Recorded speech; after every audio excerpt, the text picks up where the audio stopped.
दे रहा होगा 305 रुपया एमआरपी लिखी हुई है और ये आजमगढ़ की मंडी से मुझे मिला है मात्र 8 रुपए का।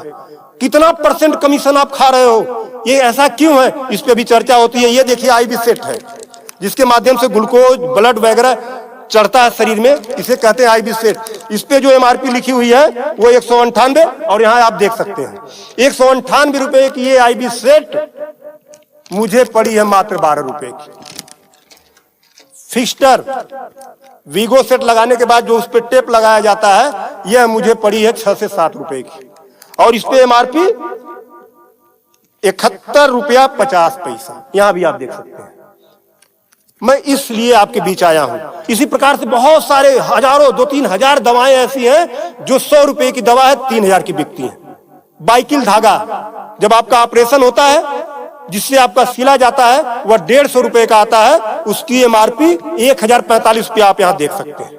उसी प्रकार से लंग एक्सरसाइजर 150 रुपए का आता है जिसका प्रिंट रेट है 690 रुपया।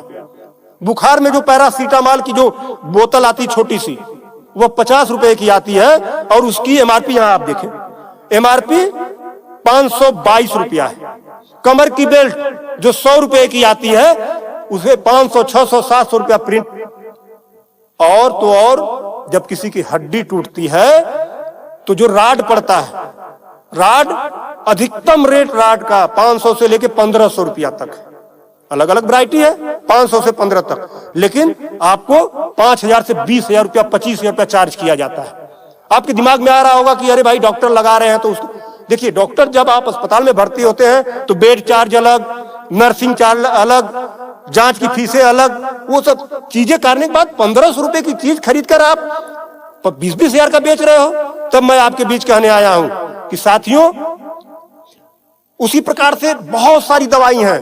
100 रुपए की दवा, एक दवा मैं देखा ला नहीं पाया उसको, 100 रुपए की दवा उसकी एमआरपी 2000 रुपया लिखी हुई थी। हजारों दवाइयां हैं आपके साथ, आपको लूटने का काम कर रहा है। मुद्दा ये नहीं है, मुद्दा ये नहीं है कि इस पे 305 का प्रिंट छपा हुआ है। मुद्दा ये है कि इसे छपने किसने दिया? जिसे हमने चुनकर भेजा, क्या वो दलाली खा रहा है, कमीशन खा रहा है?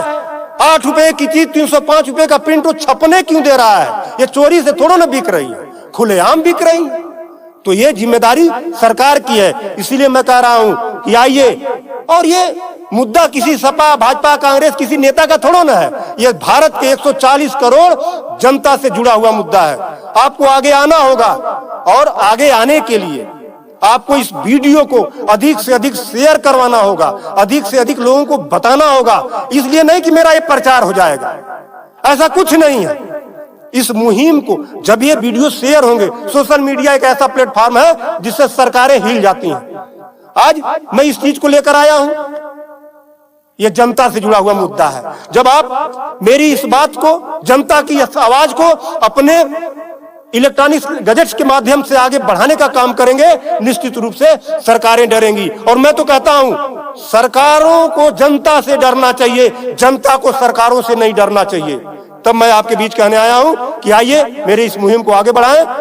कि बात 305 रुपए की नहीं है, बात उस गरीब की है, उस रिक्शा चालक की है जो दिन भर में 450 से लेकर 500 तक की मजदूरी पाता है।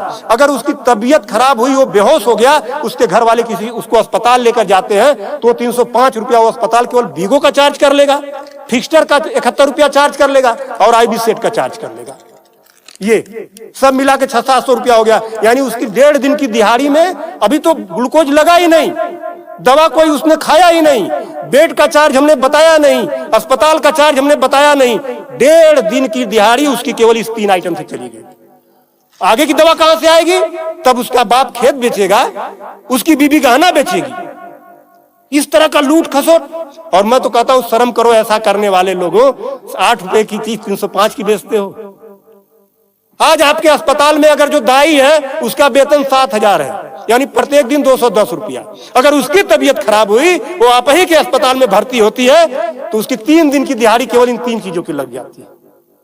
कुछ तो शर्म करो, कुछ तो सोचो। स्वास्थ्य, शिक्षा, सेवा का क्षेत्र है, लेकिन आपने इसे लूट का अड्डा बना दिया है। सरकारों के मिली भगत से ऐसा हो रहा है। तो मेरा निवेदन है आप लोगों से कि इस वीडियो को अधिक से अधिक शेयर करें ताकि